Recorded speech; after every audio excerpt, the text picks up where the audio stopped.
Students, how are you? Hope you are fine. आज हम first unit जो हमारा सेल है उसका लास्ट टॉपिक करने जा रहे हैं। अब तक हमने सारे ऑर्गेनेल्स पढ़ लिए थे। अब हम आज लास्ट में प्रोकैरियोटिक यूकैरियोटिक सेल और एनिमल और सेल और प्लांट सेल में डिफरेंस ये कंप्लीट करेंगे। उसके बाद हमारा चैप्टर कंप्लीट हो जाएगा। इसके बाद हम एनसीईआरटी के क्वेश्चंस, एनसीईआरटी इन टेक्स्ट क्वेश्चंस ये सारे करेंगे। आप अपने नोटबुक में लिखोगे और उसके बाद हम इस चैप्टर का टेस्ट लेंगे। ठीक है, तो चलिए स्टार्ट करते हैं हमारा चैप्टर सेल और उसका topic prokaryotic cells and eukaryotic cells. Okay, तो मैंने लिखा हुआ है यहाँ पे प्रोकैरियोट्स एंड यूकैरियोट्स। देखिए, याद करने का बहुत ही आसान तरीका है। प्रो का मतलब पुराना और यू का मतलब नया, इतना याद रखेंगे।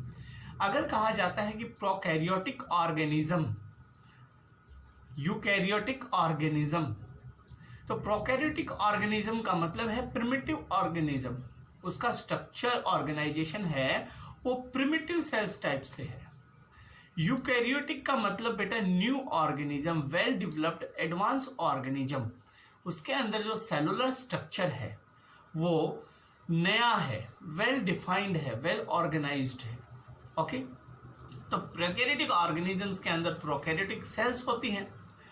Prokaryotic cells most primitive organisms के अंदर मिलती हैं। ओके, प्रोकैरियोटिक ऑर्गेनिजम्स के अंदर प्रोकैरियोटिक सेल्स होंगे। वो सेल्स सारी स्मॉल इन साइज होती है, छोटे साइज की होती है।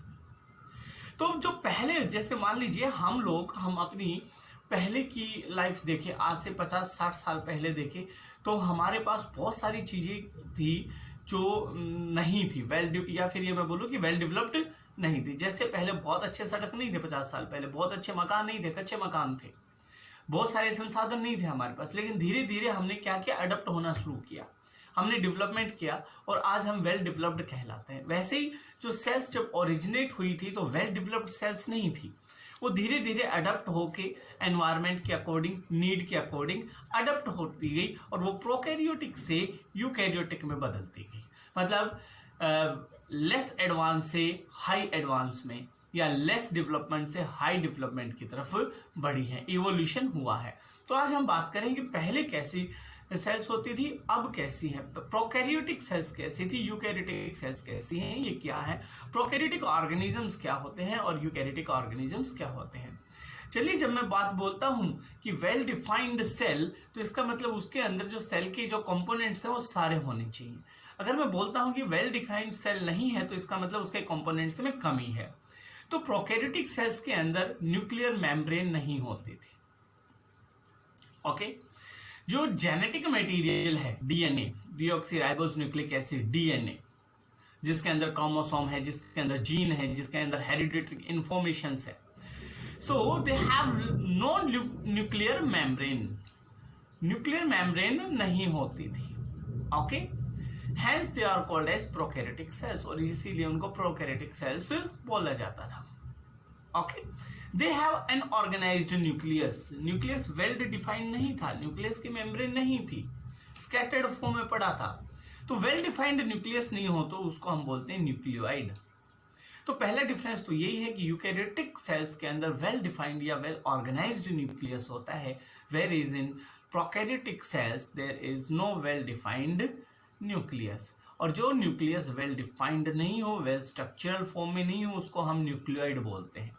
ओके, प्रोकैरियोटिक सेल्स के अंदर मेम्ब्रेन बाउंड ऑर्गेनल्स नहीं थे। मेम्ब्रेन बाउंड ऑर्गेनल्स का मतलब वो सेल के ऑर्गेनल्स जिनके मेम्ब्रेन होती है वो होते हैं मेम्ब्रेन बाउंड, और जिनकी नहीं होती है, मेम्ब्रेन नहीं होती है, उनको हम बोलते हैं विदाउट मेम्ब्रेन, मेम्ब्रेन लेस। जैसे राइबोसोम्स हैं वो प्रेजेंट थे शुरू से, स्टार्टिंग से ही राइबोसोम्स प्रेजेंट थे। राइबोसोम्स में हमने पढ़ा था एंडोप्लाज्मिक रेटिकुलम में, ये प्रोटीन फैक्ट्री है, प्रोटीन बनाती है। ओके, चलिए, सिंगल क्रोमोसोम होता है, न्यूक्लियोलस एब्सेंट होता है। ठीक है, तो प्रोकैरियोटिक सेल में क्या क्या चीज हुई, प्रोकैरियोटिक सेल्स है, प्रिमिटिव सेल्स है, स्मॉल साइज की है, न्यूक्लियस की जगह उनमें न्यूक्लियोइड होता है, मेम्ब्रेन बाउंड ऑर्गेनल्स नहीं होते, राइबोसोम्स प्रेजेंट होते हैं, न्यूक्लियोलस एब्सेंट होता है। यूकैरियोटिक सेल्स है वो लार्ज होती हैं, क्लियर न्यूक्लियस होता है जिसको बोले हम, वेल डिफाइंड न्यूक्लियस होता है, इसकी मेम्ब्रेन होती है जिनको हम न्यूक्लियर मेम्ब्रेन बोलते हैं।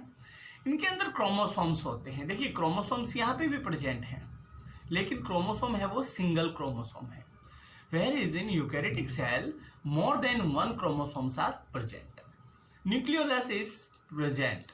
Membrane bound organelles are present like mitochondria, Golgi bodies, plastid, endoplasmic reticulum, lysosomes. ये सारे मेम्ब्रेन बाउंड ऑर्गेनेल्स हैं, ये प्रेजेंट होते हैं यूकैरियोटिक सेल में और एब्सेंट होते हैं प्रोकैरियोटिक सेल में। जब ऑर्गेनल्स ही बहुत कम हैं तो इसका मतलब क्या है कि उसके कंपोनेंट्स बहुत कम, इसलिए वेल डिफाइंड नहीं है। ओके, वायरस, एक इन दोनों के बीच में प्रोकैरियोटिक सेल्स हमने पढ़ा, यूकैरियोटिक सेल पढ़ा। पहले तो आप देखिए कि आपको समझ में आया कि नहीं। प्रोकैरियोटिक का मतलब पुराने का मतलब वेल ऑर्गेनाइज्ड, वेल डिफाइंड नहीं थे। यूकैरियोटिक का मतलब नहीं, वो सारे के सारे वेल ऑर्गेनाइज्ड हैं। जैसे कि मैं मान लूं कि एक पुराना घर आपने आधा बना के छोड़ दिया, हम कह तो सकते हैं कि घर है, लेकिन उसके अंदर अभी छत नहीं डली है, या फिर उसके कमरे हैं उनके अंदर पूरा सामान नहीं डला है। ओके, एक कंप्लीट घर एक बना के छोड़ा हुआ है, इतना ही फर्क है। तो हमारा जो कंप्लीट घर होता है वेल ऑर्गेनाइज्ड होता है, उसके अंदर सारे कंपोनेंट्स होते हैं, किचन है, वॉशरूम्स हैं, कमरे हैं, ठीक है, कमरों के अंदर जो भी फर्नीचर होता है वो सारी चीज है, वेल ऑर्गेनाइज्ड है। यूकैरियोटिक सेल की तरह यूकैरियोटिक सेल के अंदर सारे कंपोनेंट्स होते हैं। ओके, नाउ एक वर्ड आता है बाद में कि वायरस क्या होते हैं।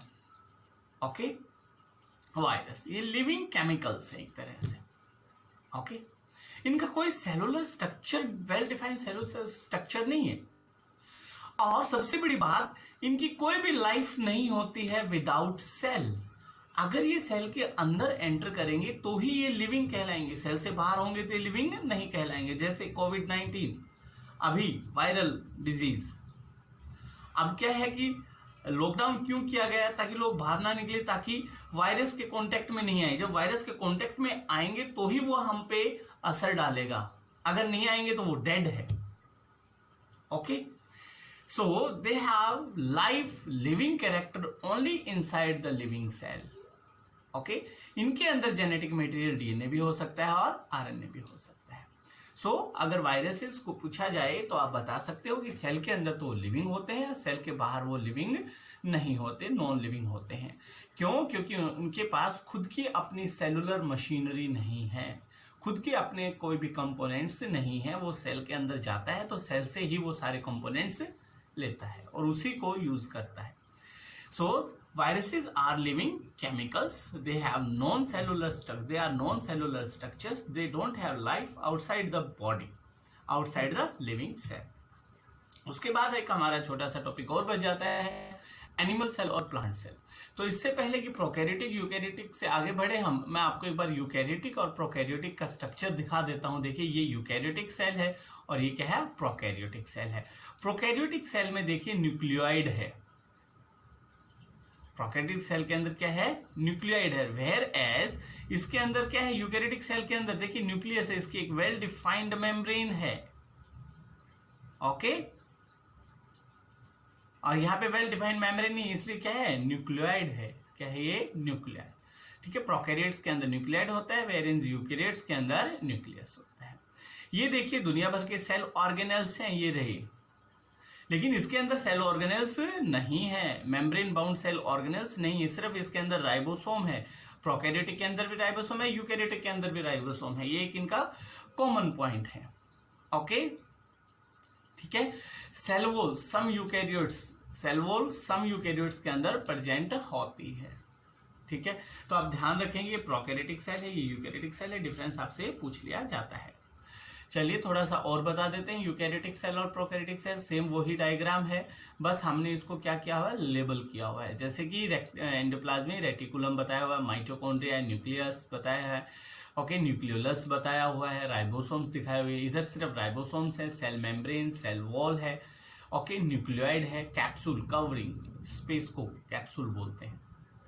चलिए अब ये हमारे प्लांट सेल और एनिमल सेल। तो प्लांट सेल और एनिमल सेल को पढ़ते हैं। प्लांट सेल्स हैं, एनिमल सेल्स हैं, स्मॉल इन साइज है, और एनिमल सेल्स की सेल वॉल नहीं होती है, ध्यान रखेंगे। Whereas in plant cells cell wall होती है, एनिमल सेल्स के अंदर सेल वॉल नहीं होती, एनिमल सेल्स छोटी होती हैं। ठीक है, ओके। एनिमल सेल्स की में प्लाज्मा मेम्ब्रेन होती है, फ्लेक्सिबल प्लाज्मा मेम्ब्रेन होती है। प्लास्टिड्स एब्सेंट होते हैं, गोल्गी अपैरेटस होता है लेकिन वो सिंगल होता है। वैक्यूल बहुत ही छोटे होते हैं, स्मॉल साइज वैक्यूल्स होते हैं, और जो न्यूक्लियस है वो बिल्कुल सेंटर में रहता है, सेल के सेंटर में। ओके, एनिमल सेल्स के अंदर सेंट्रोसोम्स होते हैं, ऑर्गेनल्स हैं ये भी। ओके, इंक्लूजन बॉडीज बोलते हैं। एनिमल सेल्स के अंदर सेंट्रोसोम्स होते हैं जिनके अंदर सेंट्रियोल्स प्रेजेंट होते हैं। तो एक बार हम डायग्राम में देखेंगे, सारी चीजें हमें पता चल जाएगी। देखिए प्लीज, ये सबसे पहले ये है हमारे पास प्लांट सेल और ये हमारे पास एनिमल सेल। देखिए प्लांट सेल के अंदर हमने बताया, एनिमल सेल के अंदर सबसे पहले हमने बताया था कि इनके प्लाज्मा मेम्ब्रेन होती है, सेल वॉल नहीं होती। ओके, इसके अंदर एंडोप्लाज्मिक रेक्टिकुलम भी है, वेरी गुड, बहुत अच्छी बात है। गोल्गी वेसिकल्स भी है, लाइसोसोम्स है। यहाँ पे मेन जो बात है वो क्या है कि जो न्यूक्लियस है वो सेंटर में है, और इसके अंदर जो वैक्यूल्स होते हैं, एनिमल सेल के अंदर जो वैक्यूल्स होते हैं वो बहुत ही छोटे छोटे होते हैं और मैनी होते हैं। ठीक है, ये मैंने थोड़ा सा आ नहीं रहा था, काट दिया था। मैं बताना चाहूंगा कि इसके अंदर वैक्यूल्स होते हैं, ज्यादा वैक्यूल्स होते हैं लेकिन छोटे छोटे होते हैं। लेकिन अगर आप बात करें प्लांट सेल के अंदर तो देखिए एक लार्ज वैक्यूल है, और इस लार्ज वैक्यूल की वजह से जो न्यूक्लियस है वो साइड में, पेरिफ्री, बाहर की तरफ गया हुआ है, वॉल्स की तरफ है। ओके, तो प्लांट सेल के अंदर वैक्यूल सिंगल होता है और लार्ज होता है, वेर इन एनिमल सेल्स के अंदर वैक्यूल छोटे होते हैं और मैनी होते हैं। एक तो ये डिफरेंस। दूसरा सेल वॉल का डिफरेंस, प्लांट्स के अंदर सेल वॉल होती, सेल वॉल नहीं होती। ओके, प्लांट्स के अंदर गोल्गी अपैरेटस होता है, single. Okay, sorry, animal cell के अंदर सिंगल गोल्गी अपैरेटस होता है, whereas in plant cells complex Golgi apparatus, मतलब बहुत ज्यादा गोल्गी बॉडीज हैं उसके अंदर। चलिए, तो एक बार प्लांट सेल देख लेते हैं। प्लांट सेल्स लार्ज होती है एनिमल सेल से, सेल वॉल होती है, थिक है, रिजिड है, डेड सेल्स की बनी हुई होती है। दूसरी बात, प्लास्टिड्स अगर देखते हैं इसके अंदर, अगर दिया हुआ है तो प्लास्टिड्स का लेबलिंग नहीं किया हुआ है इसके अंदर, कोई बात नहीं, हम देख लेते हैं, हम स्ट्रक्चर बना देते हैं प्लास्टिड्स का। ठीक है, यहां ध्यान देंगे कि जो प्लास्टिड्स हैं वो प्रेजेंट होते हैं प्लांट सेल में और एनिमल सेल में एब्सेंट होते हैं। ओके, प्लांट सेल के अंदर बहुत ज्यादा गोल्गी बॉडीज होती है, इसलिए इनको देखो गोल्गी कॉम्प्लेक्स बोला जाता है, जो स्कैटर्ड, बिखरे होते हैं साइटोप्लाज्मा के अंदर। ओके, सेंट्रियोसोम्स एंड सेंट्रियोल्स एब्सेंट होते हैं, लेकिन एनिमल सेल में सेंट्रियोसोम्स और सेंट्रियोसोम्स प्रेजेंट होते हैं। वैक्यूल एक होता है, बहुत कम होते हैं लेकिन लार्ज साइज का होता है, और इस वजह से न्यूक्लियस है वो एक साइड में हल्का सा खिसक जाता है, एक साइड में होता है। Okay, due to large vacuole. So ये हमारे प्लांट सेल और एनिमल सेल के डिफरेंस थे, और प्रोकैरियोटिक और यूकैरियोटिक सेल के डिफरेंस थे। आई होप आपको अच्छे से समझ में आएगा, बहुत छोटा सा टॉपिक था, आप इसको अच्छे से पढ़िए। कोई दिक्कत आती है आप मेरे को कॉल कर लीजिए, SMS कर लीजिए। ठीक है, आपको अच्छे से पढ़ना है, घर पे रहिए। Thank you very much, have a nice day.